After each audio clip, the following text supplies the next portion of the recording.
O sacrifício da V foi de longe uma das cenas mais impactantes de toda a obra de Murder Drones, se não a cena mais impactante até hoje. E é por isso que hoje eu quero analisar esse momento e o caminho que nos levou até ele. Então senta aí e vamos dar uma olhada na trajetória dessa personagem.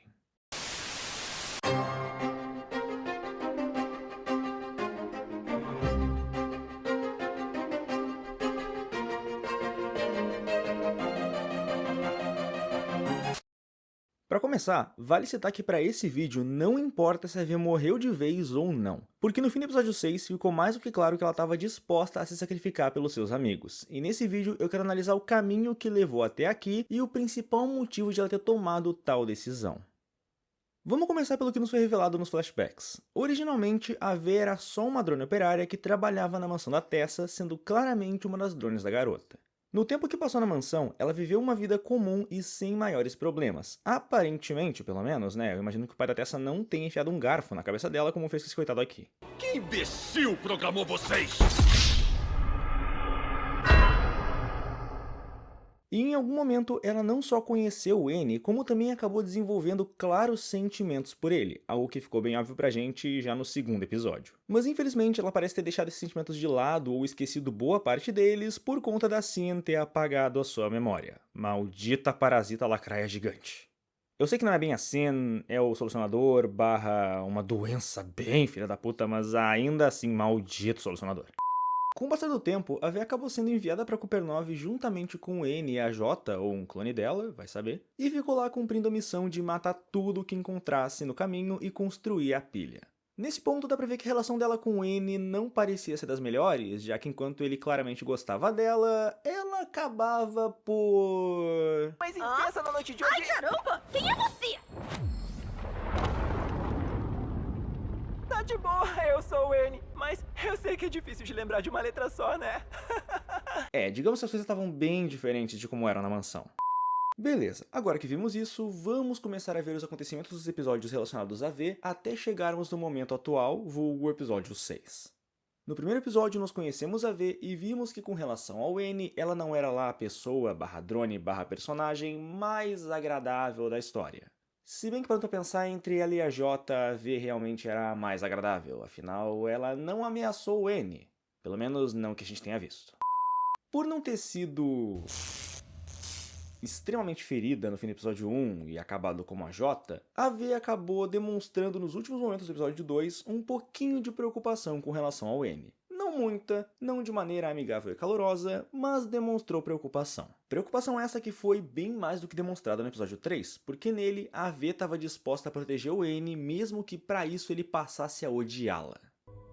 Mesmo que você só tenha fragmentos, por favor, o que você... Pelo seu bem que eu fiz isso. Mesmo que você me odeie. Na verdade, esse aqui poderia ser tido como o primeiro momento de mudança da V, ou um dos primeiros, já que no primeiro episódio ela não parecia demonstrar tanta preocupação com o N. Ainda mais levando em conta que foi ela que lutou contra ele no fim do primeiro episódio, né? Não parecia que ela se preocupava muito em manter ele inteiro.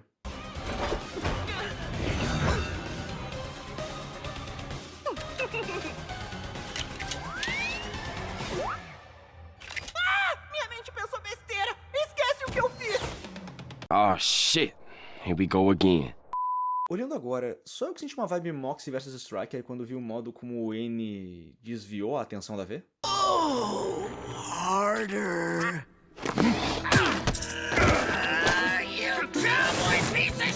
Não leva pro pessoal! Eca, que nojo! Não, eu devo estar viajando. Onde é que eu tava? Ah, sim, episódio 3. Considerando que acompanhamos os acontecimentos da perspectiva do N da Uzi e não da V, ela poderia ter recuperado alguns fragmentos de memória assim como vimos acontecer com o N, só que no caso fora de tela e sem a gente saber. E isso poderia explicar sua mudança de atitude já no episódio 3. O que sinceramente não parece um absurdo, já que ela continua sendo a mesma assassina que a gente conheceu no início da série, e ocasionalmente ela acaba matando alguém sem motivo. Mas não mais do modo chacina como vimos no primeiro episódio. Fora que no fim do episódio 3 ela teve a chance de atirar na Uzi diversas vezes e ainda assim não o fez. Coragem, atire em mim. Eu não quero! No episódio 4, a V estava colaborando com o N e a Uzi para encontrarem pistas sobre a Doll, e assim encontrarem a boneca do diabo e, obviamente, matarem ela de vez. Só que a V ainda é a V, mesmo com algumas melhorias, então ela tinha que dizer pra Uzi que ela seria a próxima a morrer depois da Doll. Mas é melhor manter distância. Não acha melhor? Já que você é a próxima. Só que vale lembrar, a V não matou a Uzi e, mesmo sabendo que a Uzi se curava, ela teve chance de abrir fogo. Ela só atacou a Uzi quando a Uzi virou isso aqui.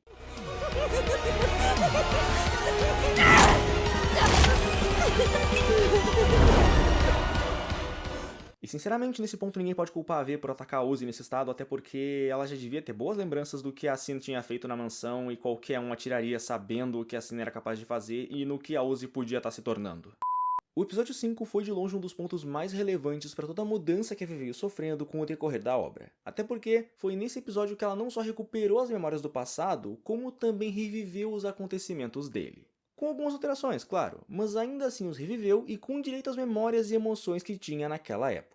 E levando isso em conta, seria bem fácil falar que a V acabou por recuperar um pedaço da drone que ela era no passado, se tornando um pouquinho menos cruel e filho da mãe e um pouquinho mais gentil. Claro, ainda sendo a V, mas com um pequeno toque da V do passado. Me Tá tudo desculpa. bem. Eu não tava olhando. E com tudo isso, chegamos no episódio 6, aquele que com certeza fez muita gente chorar e com razão. Mesmo com tudo que eu disse até agora, isso não explica o sacrifício da V, pelo menos não completamente. E é nesse ponto que entra o nosso pequeno bebê aranha mutante, ou Bo para os mais íntimos, porque foi ele que soltou a V. Ele deu a ela a chance de escapar e morreu logo em seguida. Ele poderia ter tentado se salvar, mas se sacrificou para salvá-la, e isso claramente afetou a V. Ah, Dust, então isso causou a redenção dela? Não. Bom, sim, mas não só isso. Teve um ponto a mais, algo que, unido a tudo que vimos até agora, levou ao grande ato da V no fim do episódio 6. E isso foi justamente perceber a situação da Uzi. Para não falarem que eu tô dando um ponto sem nó aqui, olhem a situação do ponto de vista da V a partir do momento em que ela saiu da sala da Alice e reencontrou o N e a Tessa. Foi questão de poucos instantes para V perceber que a Tessa não pretendia salvar a Uzi, e as reações do N só deixaram tudo ainda pior, já que ele não só impediu a Uzi de usar os poderes dela, como também hesitou em seguir a V quando a mesma estava carregando a Uzi ainda desacordada. N? Tá de boa, N. Eu ainda não falei a verdade pra ver. O que ela te contou? Nesse ponto, tudo indicava para V que a Uzi estava condenada. E dessa vez, ela não era só mais um operário para ser morto em uma missão. Ela estava envolvida em algo muito maior, algo fora do seu controle. E pior ainda, algo que a impediria de viver a vida que ela desejasse ao lado daqueles que ela ama.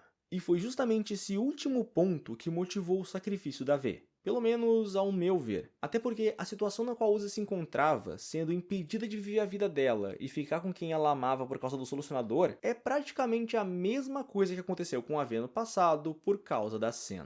Vamos apagar seu sistema operacional. Adeus, amigo. Executar. Fora tudo isso, ainda temos mais um ponto para citar. E esse seria a música Eternal Dreams. Não só uma parte crucial para o impacto que a cena do sacrifício teve, essa música também poderia ser um meio de expressar os sentimentos da V. E senhoras e senhores, que sentimentos fortes! Na letra, a cantora diz que está cansada desse sonho, pergunta se um dia isso vai acabar, e além de pedir por ajuda, ela pede que cuide dela. E então, no refrão, pergunta a alguém se pode libertá-la, se vai levar a alma dela e enterrá-la para descansar eternamente. E termina dizendo que não consegue terminar aquele sonho. Eu não sou um grande interpretador de músicas, mas tudo que é dito parece um desabafo da alma da V, de tudo o que ela sentiu até então. Ter conhecimento do seu passado, saber que perdeu tudo e que agora é um peão em um jogo macabro parece realmente um terrível pesadelo sem fim. Um pesadelo do qual ela não conseguia escapar. E encontrou no sacrifício pelos amigos um modo de não só se libertar desse sonho sem fim, como também de voltar a ser quem ela era, de voltar a ser a drone que a Sin há tempo tentou apagar.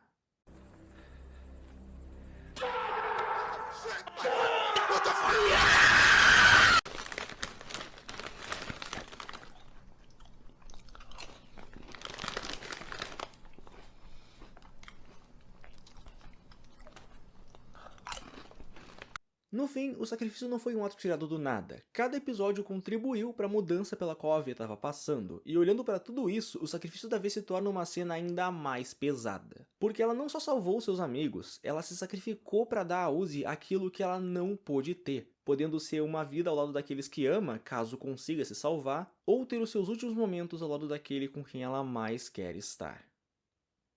Esse sacrifício foi de longe a cena mais emocionante de Murder Drones até hoje, e sendo bem sincero, se a V tivesse sobrevivido de alguma forma, isso não afeta em nada o peso e o significado do ato dela.